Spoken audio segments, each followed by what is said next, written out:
రైతులందరికీ నమస్తే అండి. మనం ప్రజెంట్ వర్షిత డైరీ ఫామ్ దగ్గర అయితే ఉన్నామండి. ఒకసారి అన్న అడిగి వివరాలు అయితే తెలుసుకుందాం. అన్న నమస్తే అన్న. సార్ నమస్తే అండి. ఒకసారి మన ఫామ్ లొకేషన్ ఒకసారి చెప్పండి అన్న. వర్షిత డైరీ ఫామ్ నుంచి మాట్లాడుతున్నాను సార్. మాది తూర్పుగోదావరి జిల్లా రాజమండ్రి దగ్గర రామవరం గ్రామం అండి. నా దగ్గర ప్రజెంట్ అయితే కనుక 5 పాడి గేదెలు 3 సూడి గేదెలు ఉన్నాయండి. ఇప్పుడు పాడి గేదెల విషయానికి వచ్చేసరికి పాలు విషయానికి వచ్చేసరికి లైవ్ వీడియో కాల్ చేసుకుని మీరు పాలు వచ్చేసారు మీరు.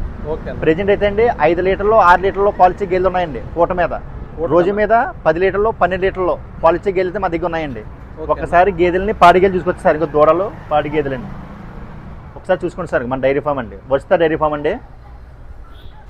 ఓకేనా. పాడి గేదెలు చూసానికి వస్తే 2-3 పూటలు కూడా మనం పాలు చెక్ చేసుకోవచ్చు అన్న. రైతు చెక్ చేసుకొస్తే మనకి కంగో రూమ్ కూడా ఉంది సార్. మనకి 2-3 రోజులు రూమ్లో ఉండొచ్చు సార్. మన వాళ్ళు రూమ్లో ఉండే 2-3 పూటలు కాదు 2-3 రోజులు ఇక్కడ ఉండి పాలు చెక్ చేసుకుని తీసుకెళ్ళచ్చు సార్. అంత నమ్మకంగా చెప్తామని పాలు అయితే. ఓకేనా. ప్రజెంట్ పాలు తీస్తున్నారు, పాలు తీస్తున్నారండి. దీని కెపాసిటీ ఎంత అన్న? ఎన్ని పాలు ఇస్తాను? ఇది ఫస్ట్ లాక్టేషన్ అండి. ఇది ఫస్ట్ అన్న. అవునండి. దీని కెపాసిటీ వచ్చేసి 5 లీటర్స్ అండి. ఓకే అండి. పూటకి 10, రోజు మీద 5. రోజు మీద 10 అన్న. రోజు మీద 10 అండి. ఓకే. పూటకి 5. పూటకి 5 లీటర్లు అండి. ఓకే అన్న.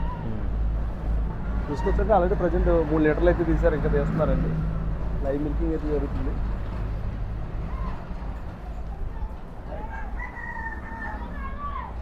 అన్న నెంబర్ అయితే స్క్రీన్ మీద ఇవ్వడం జరుగుతుందండి. అన్నీ కూడా ఏబీ సైజులు టాప్ క్వాలిటీలు అయితే అన్న దగ్గర ఉన్నాయి. ప్రజెంట్ మీరు స్క్రీన్ మీద నెంబర్ చూసి ఫోన్ చేసి వివరాలు అయితే కనుక్కోవచ్చు.